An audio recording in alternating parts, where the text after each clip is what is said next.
മലപ്പുറം നിലമ്പൂർ പാലക്കയം നഗറിൽ കുടുംബ വഴക്കിനെ തുടർന്ന് 3 പേർക്ക് വെട്ടേറ്റു. മുതുവാൻ നഗറിലെ ഉണ്ണി ചൈരൻ, മകൾ ബീന, മരുമകൻ അഭിലാഷ് എന്നിവർക്കാണ് പരിക്കേറ്റത്. നിഖിൽ പ്രമേഷ് മലപ്പുറത്ത് വിവരങ്ങളുമായി ചേരുകയാണ്. നിഖിൽ, എന്താണ് സംഭവിച്ചത്? ഈ പരിക്കേറ്റവരുടെ ആരോഗ്യനില അതെങ്ങനെയാണ്?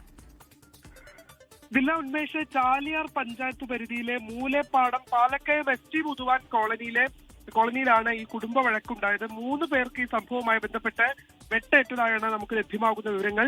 ചൈരൻ, മകൾ ബീന, മരുമകൻ അഭിലാഷ് എന്നിവർക്കാണ് വെട്ടേറ്റത്. ഇന്ന് വൈകിട്ട് 7 മണിയോടുകൂടി ഉണ്ടായ ഒരു തർക്കമാണ് ഈ വെട്ടേൽക്കുന്ന സാഹചര്യത്തിലേക്ക് നയിച്ചത് എന്നുള്ളതാണ് മനസ്സിലാക്കാൻ കഴിയുന്നത്. രക്ഷാപ്രവർത്തകർക്ക് ഈ കോളനിക്ക് അടുത്തേക്ക് എത്താൻ തന്നെ അവർ വളരെ പ്രയാസപ്പെട്ടിരുന്നത്. വനത്തിനുള്ളിൽ സ്ഥിതി ചെയ്യുന്ന ഒരു കോളനിയാണ്. എന്തായാലും ഇപ്പോൾ ഈ പരിക്കേറ്റ ആളുകളെ നിലമ്പൂർ താലൂക്ക് ആശുപത്രിയിൽ എത്തിച്ചിരിക്കുകയാണ്. ഇവരുടെ പരിക്ക് അല്പം ഗുരുതരമാണ് എന്നുള്ളതാണ് ആശുപത്രിയിൽ നിന്ന് ലഭ്യമാകുന്ന വിവരങ്ങൾ.